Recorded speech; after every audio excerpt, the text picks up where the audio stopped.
সমস্ত প্রশংসা আল্লাহ সুবহানাহু ওয়া তাআলার জন্য। সালাত ও সালাম বর্ষিত হোক প্রিয় নবী মুহাম্মদ রাসূলুল্লাহ সাল্লাল্লাহু আলাইহি ওয়াসাল্লামের প্রতি।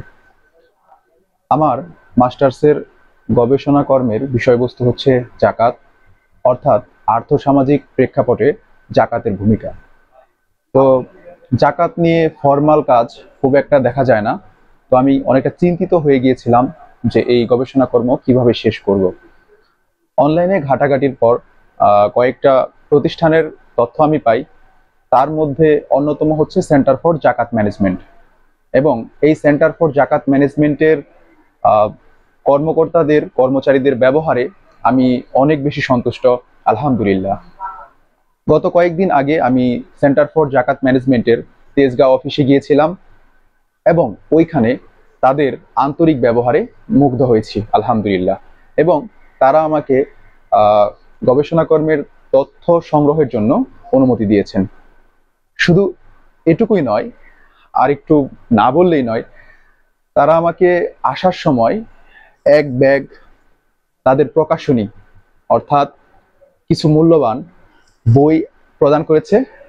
আমি মূলত আজকের ভিডিওটি রেকর্ড করছি তাদেরকে ধন্যবাদ জানানোর জন্য এবং এইখানে কি কি বই আছে সেটা আপনাদের সাথে শেয়ার করার জন্য। এখানে বলে রাখা ভালো, সেন্টার ফর জাকাত ম্যানেজমেন্টে আমি যখন ইমেল করেছিলাম তখন ISSF এর ডিরেক্টর মহোদয় উনি আমাকে নিজে কল করেছিলেন, কল করে আমার সাথে কথা বলেছেন, এবং ডেপুটি ডিরেক্টর তারেক মাহমুদ ভাই এবং পরবর্তীতে আরো হেল্প করেছেন আমাকে, জীবিকা প্রকল্পের যিনি পরিচালক আছেন তিনিও হেল্প করেছেন। তো স্পেশালি তারেক মাহমুদ ভাইকে আমি অনেক বেশি ধন্যবাদ জানাই, কারণ তিনি আমাকে অনেকটা সময় দিয়েছেন, তার কাজের ব্যস্ততার মাঝেও তিনি আমার কাজের জন্য সর্বোচ্চ করেছেন, আলহামদুলিল্লাহ। তো আসুন দেখি সেন্টার ফর জাকাত ম্যানেজমেন্ট থেকে আমি কি কি উপহার পেলাম।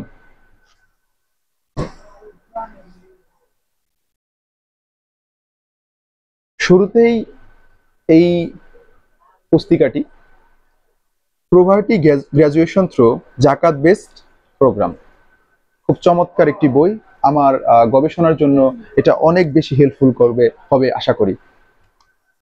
এরপর একটা চমৎকার একটা পুস্তিকা যেখানে সেন্টার ফর জাকাত ম্যানেজমেন্টের 15 বছরের জার্নি অর্থাৎ 15 ইয়ার্স জার্নি সুন্দর করে এখানে বিভিন্ন তথ্য উপাত্ত এবং চিত্র প্রকাশ করা আছে।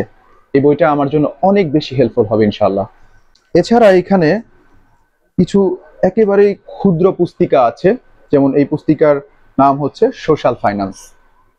ইসলামে এই আর্থিক দিকটা অর্থাৎ জাকাত, খরচে হাসানা, সাদাকা এগুলো প্রদান করা হলেও ফরমালি কাজ করা হয় না। তো এই যে গবেষণা কর্মগুলো আমাদের এই ফরমাল ইসলামিক ফাইন্যান্সে অনেক বেশি সাহায্য করবে ইনশাআল্লাহ। এরপর professor M Kabir Hussain, exploring the potential zakat in Bangladesh, জাকাতের যে পটেনশিয়ালিটি আছে এটার মাঝে তুলে ধরা হয়েছে। এটাও যে কোনো গবেষকের জন্য অনেক বেশি সহায়ক হবে আমি মনে করি। এরপর আছে effectiveness of zakat base poverty alleviation programme, evidence from Bangladesh.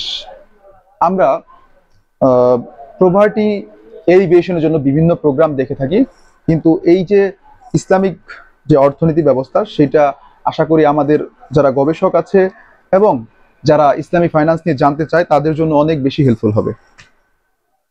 এরপরে আরেকটি পুস্তিকা আছে এখানে, হাত বাড়িয়ে দেই। এখানে মানুষের জন্য এরকমই যে এখানে সেন্টার ফর জাকাত ম্যানেজমেন্ট তারা বিভিন্ন প্রকল্প করে থাকে, তো সেইটারই একটা ওভারভিউ এখানে দেওয়ার চেষ্টা করা হয়েছে, তো সুন্দর করে দেওয়া আছে। এরপর অনেক বেশি গুরুত্বপূর্ণ একটি বই, বইটি Islamic finance, Islamic social finance for poverty এলিভিয়েশন and human development. বর্তমান বিশ্ব হিউম্যান ডেভেলপমেন্ট, পভার্টি এলিভিয়েশন এইসব বিষয়বস্তু নিয়ে অনেক বেশি কনসার্ন, অথচ ইসলামকে এক পাশে রেখে, ইসলামী অর্থব্যবস্থাকে এক পাশে রেখে কখনোই এই উন্নয়ন সম্ভব না। এই বইটা অনেক অনেক অনেক একটা তথ্যবহুল বই হবে আশা করছি। এরপর আরেকটি বই আছে, চমৎকার একটি বই, জাকাত ব্যবস্থাপনা ও দারিদ্র বিমোচন কৌশল। এই বইটাও ইসলামিক ফাইন্যান্স সম্পর্কে যারা জানতে আগ্রহী জাকাত ভিত্তিক অর্থব্যবস্থা বা ইসলামিক অর্থব্যবস্থার জন্য কাজ করতে আগ্রহী তাদের জ্ঞানের তৃষ্ণা মেটাবে বলে আমি আশা করছি। সেম বইটার আরেকটা কপি এখানে আমাদের আছে। এরপর আরেকটি চমৎকার বই, বইটির নাম হচ্ছে জাকাতের বিধিবিধান। তো একটি মজার ব্যাপার হচ্ছে এই যে জাকাতের বিধিবিধান থেকে বাংলাদেশ ব্যাপী একটি কুইজ প্রতিযোগিতা হয়েছিল, সেইখান থেকে আমি মূলত সেন্টার ফর জাকাত ম্যানেজমেন্ট সম্পর্কে জেনেছিলাম। তো এই বইটা আমার জন্য এখন আশা করি অনেক বেশি হেল্পফুল হবে। এখানে জাকাতের বিধিবিধান আছে, কোন খাতে কতটুকু জাকাত দিতে হবে, কাদেরকে দিতে হবে, সেটা নিয়ে এখানে সুন্দর করে লেখা আছে, যেটা আমার গবেষণার সাথে অনেক বেশি সঙ্গতিপূর্ণ। এখানে সেই যে আমাদের ছোট পুস্তিকাগুলো আছে, আর এই বইটা তো একটু আগে দেখালাম। একদম সর্বশেষে আছে নৈতিক ও জীবন ঘনিষ্ঠ শিক্ষা। আমরা ইসলাম পালন করব, সালাত আদায় করব, জাকাত প্রদান করব, সেখানে নৈতিক এবং জীবন ঘনিষ্ঠ যে ব্যাপারগুলো আছে, আচার আখলাক আছে, সেগুলোকে শুদ্ধ পরিশুদ্ধ করতে হবে। তো এই বইটা ইসলামিক ফাইন্যান্সের পাশাপাশি আমাদের শুদ্ধ জীবন আচার গঠনে সাহায্য করবে বলে আমি মনে করছি। সবশেষে আমি আবারও কৃতজ্ঞতা প্রকাশ করছি সেন্টার ফর জাকাত ম্যানেজমেন্টের কর্তৃপক্ষের প্রতি। তারা এত সুন্দর একটা আয়োজন, সুন্দর একটা প্রতিষ্ঠান বাংলাদেশে করেছে, এর উত্তরোত্তর সাফল্য কামনা করছি। এছাড়াও institute of Islamic social finance IISF এর ডিরেক্টর মহোদয় শাহরিয়ার কবির মহোদয়কে আমি অনেক বেশি কৃতজ্ঞতা প্রকাশ করছি। সাথে সাথে আবারও আমি তারেক মাহমুদ ভাই, ডেপুটি ডিরেক্টর IISF, তাকেও কৃতজ্ঞতা জানাচ্ছি। এছাড়া জীবিকা প্রকল্পের পরিচালক মহোদয়, তার প্রতি কৃতজ্ঞতা প্রকাশ করছি। আজকে এই পর্যন্তই। ধন্যবাদ সবাইকে। সালামু আলাইকুম।